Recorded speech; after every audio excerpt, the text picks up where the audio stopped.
Qatar के एक gas plant में धमाका हुआ। इसमें 13 लोगों की मौत हो गई। मरने वालों में 12 भारतीय शामिल हैं। कुल 66 लोग घायल हुए हैं।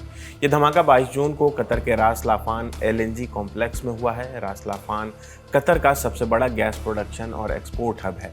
धमाका बरजान गैस सप्लाई फैसिलिटी में हुआ है, जो स्थानीय उद्योगों और बिजली घरों को गैस सप्लाई करती है।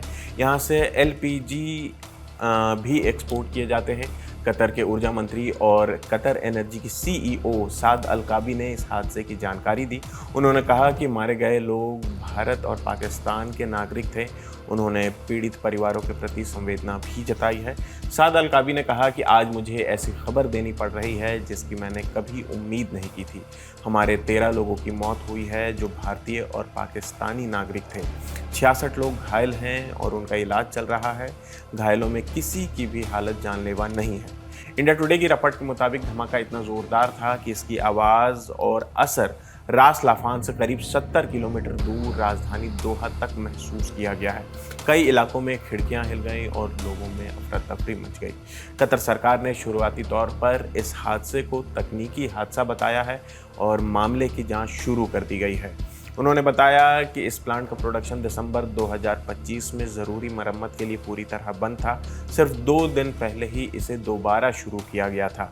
उधर दोहा में मौजूद भारतीय दूतावास ने भी हादसे पर दुख जताया है। दूतावास ने एक्स पर पोस्ट कर कहा कि रास लाफान इंडस्ट्रियल सिटी में हुए इस दुखद हादसे में जान गंवाने वालों के परिवारों के प्रति हमारी गहरी संवेदनाएं हैं। भारतीय दूतावास ने कहा कि वो कतर की सरकार के साथ लगातार संपर्क में है। प्रभावित भारतीयों और उनके परिवारों को हर संभव मदद दी जा रही है। साथ ही मृतकों के शव जल्द से जल्द भारत भेजने की प्रक्रिया भी शुरू कर दी जा रही है। ये हादसा ऐसे समय में हुआ है जब रास लाफान की गैस फैसिलिटी पहले से ही युद्ध के असर से उबरने की कोशिश कर रही थी। इंडिया टुडे की रिपोर्ट के मुताबिक कुछ महीने पहले ईरान जंग के दौरान ईरानी मिसाइलों ने रास लाफान की गैस प्रोसेसिंग यूनिट्स को निशाना बनाया था। इससे वहां का इंफ्रास्ट्रक्चर को नुकसान पहुंचा था और प्रोडक्शन पर भी असर पड़ा था। जंग के दौरान कतर, जहां अमेरिका का मिलिट्री बेस भी मौजूद है, ईरान के मिसाइल और ड्रोन हमलों का सामना कर चुका है। उस समय हॉर्मुज़ स्ट्रेट बंद होने से दुनिया की करीब 20% एलएनजी सप्लाई प्रभावित हुई थी। बाद में धीरे धीरे सप्लाई दोबारा शुरू हो सकी। इंडिया टुडे की रिपोर्ट के मुताबिक विशेषज्ञ मानते हैं कि लंबे समय तक बंद रहे और जंग से प्रभावित गैस प्लांटों को दोबारा चालू करना आसान काम नहीं होता। एलएनजी प्लांट को शुरू करने के लिए तापमान को धीरे धीरे काबू करना पड़ता है ताकि मशीनों को नुकसान न पहुंचे। सभी यूनिट्स को एक साथ नहीं बल्कि स्टेज बाय स्टेज चालू किया जाता है। रास लाफान इंडस्ट्रियल सिटी कतर एनर्जी का प्रमुख एलएनजी प्रोडक्शन और एक्सपोर्ट हब है। इसकी सालाना प्रोडक्शन क्षमता 77 मिलियन मीट्रिक टन है।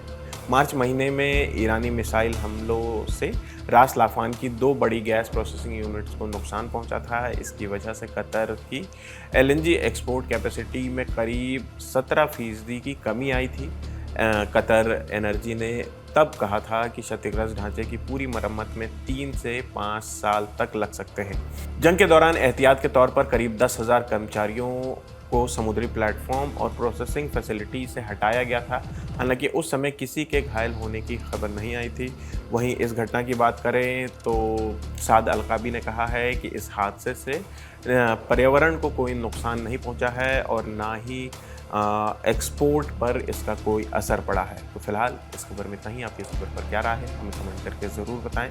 मेरा नाम आसिफ असरार है। देश और दुनिया की तमाम खबरों के लिए देखते रहिए दी लल्लन टॉक। शुक्रिया।